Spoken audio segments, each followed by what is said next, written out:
아, 여기 커피숍이 생긴지 몰랐는데 감사커피가 새로 생겼네. 여기 고깃집 있던데 아니에요 여기가. 커피숍이 진짜 많이 생겼네요. 여기도 정말 생각지 못했는데 커피숍만 여기 한 20개 정도 있는 것 같은데.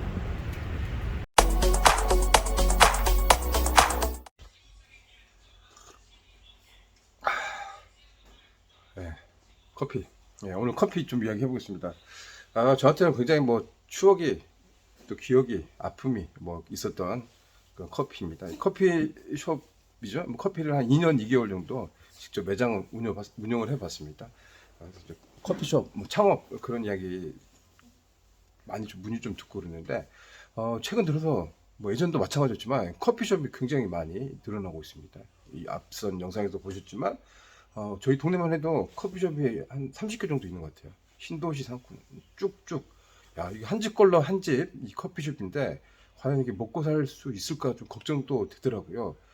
수요도 많이 늘었지만 그만큼 공급도 많아져서 창업으로서 굉장히 성공하기 힘든 게 이 시장인데 계속 진입하려는 사람들은 굉장히 많아지고 있어요. 예, 그러니까 이게 진입하더라도 좀 공부도 좀 많이 해야 되고 시장에서 살아나갈 수 있는 그런 경쟁력이 분명히 있어야 되거든요. 근데 그거 좀 모르고 오신 분도 좀 많이 계신 것 같아요. 한번 보실까요? 지금 여기 보시면 커피숍이 저희 동네만 해도 진짜 많아요. 봐세요.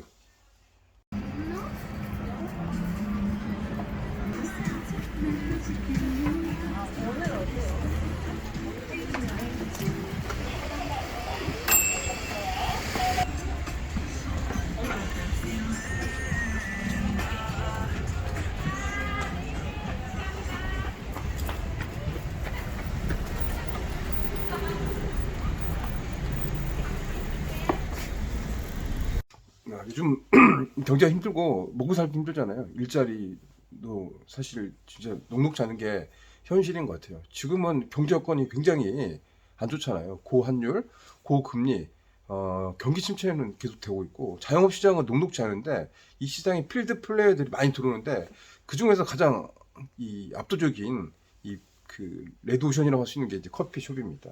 커피숍을 하나 차려볼까? 좀 눈에 보기에는 굉장히 좀 수월하고 좀 좋아 보이는데 실제로 제가 해보니까 이거 녹록지 않아요 진짜. 현실 이 커피숍이 보는 거하고 손님으로 마시는 거하고 실제로 그 커피를 따라주면서 경영을 하는 거하고는 하는 거 땅 차이라고 합니다. 광주 전남 지역에서 이 커피숍이 6천 곳이 넘었습니다. 광주 전남 인구가 한 150만 조금 안 돼. 광주 150만, 전남 180만, 합쳐도 400만이 좀 안 되는 그런 이제 지역인데 이 커피 전문점 수는 6천 개가 넘어섰습니다.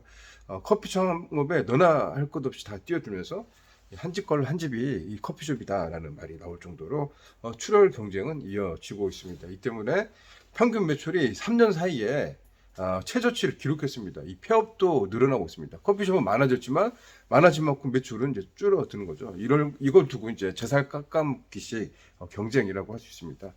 실제로 이제 통계청에서 좀 냈는데 그 통계 자료를 살펴보면 올해 이제 8월 기준으로 해서 이 지역 커피 음료점 이 수가 이 광주는 2,549곳, 전남은 3,605곳, 합치면 6,150개가 좀 넘어요. 지난달에 비해서 16.7%. 그러니까 한 10개 중에서 한 2개 정도 더 늘었다니까 체감하는 거는 여러분들 보시는 이 커피숍이 보통 한두 개 정도 더 생겼을 겁니다.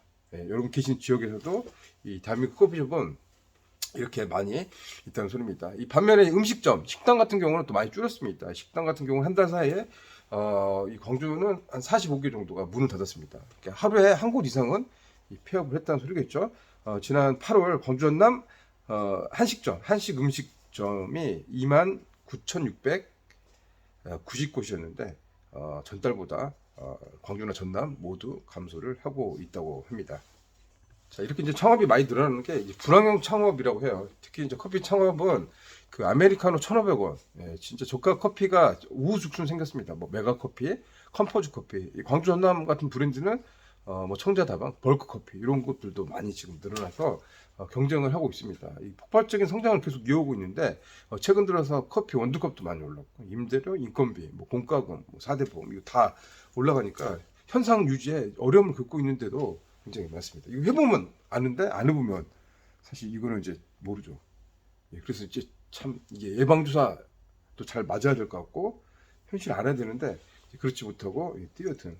그리고 이제 프랜차이즈 업체 같은 경우는 가맹점이 계속 늘어나야지, 창업이 늘어나야지 생존할 수 있기 때문에 사실은 이제 조금 이제 부풀리기, 조금 이제 무조건 잘 된다, 안 된다는 건 없어요. 다 잘 된다는 거지. 그러다가 보면 낭패를 보기 쉽다. 음. 실제로는 이제 커피숍 그 평균 매출을 봤더니 얼마 정도냐면 뭐 작년 재작년까지 하면 한 800에서 900만 원 정도 평균치로, 그거 좀 많은 거죠. 평균치로 한 700, 800, 900만 원 정도 팔았어요. 이게 이제 쭉 떨어졌더라고요. 한 달에 한 500만 원 정도 안 되는 커피숍도 굉장히 많습니다. 500만 원이면 한 달 30일 기준으로 계속 영업을 했을 때 한 13만 원 정도 팔아야지. 500만 원. 13만 원이면은 인건비 쓰고 뭐 전기요금 이것저것 제하면 진짜 남기 힘든 게 사실입니다. 물론 잘 되는 데도 있죠. 진짜 커피숍 같은 경우는 그래야 될 것 같아요. 좀 자본도 좀 있고 이 생계형이 아니어야 될 것 같아요.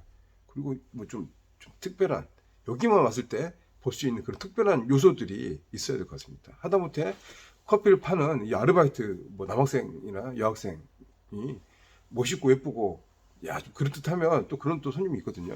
그렇지 않고 너무 평범하면 거기서 이제 살아남기가 어렵습니다. 커피 맛이야 뭐 얼마 차이 있겠어요. 사실 커피 맛이 정말 뭐 맛있다고 월등하다고 하지만 실제로 저도 이거 잘 모르겠어요, 사실은. 예. 이게 특별한 맛으로 승부하는 거는 제한적인 것 같고, 나머지 분위기, 이 커피라는 게 커피숍 가서 커피 마시는 거 아니잖아요. 그 분위기, 어떻게 보면 릴렉스, 휴식, 여가, 이런 문화 복합 공간으로 가고 있기 때문에 거기에 맞는 전략이 분명히 필요한 것 같아요. 아침에 커피 하니까 정신이 좀 드네요. 저도 커피 하루에 한두 잔은 꼭 마시는 것 같아요. 예전에는 뭐 이렇게 커피, 뭐 믹스 커피 이렇게 먹고 그랬는데 어느 순간 이제 믹스 커피를 안 마시고 이제 원두 커피, 아메리카노만 먹게 됐는데, 이게 이제 문화로 되고 있습니다. 예, 이런 문화들이 이 적절하게 맞아서 이 시장의 균형이 잡혀야 되는데, 현실은 이 수요도 늘었지만 이 공급이 훨씬 더 많이 늘어나서 이거 삶으로, 이 생계로, 경제적으로 이 해결하는 그 수단으로서 커피숍은 갸우뚱하는 게 현실인 것 같습니다. 예, 그래서 오늘 뭐 그 이야기 좀 나누고, 감기가 계속 심하네요. 예, 약을 먹고 하는데 막 눈물이 나고 막 좀 찡합니다. 그래서 감기 조심하시고, 독감 지금 병원 이비인후과 하니까 난리 났다고 합니다. 건강 잘 챙기시기 바랍니다. 저는 다음 시간에 또 뵙겠습니다, 여러분. 감사합니다.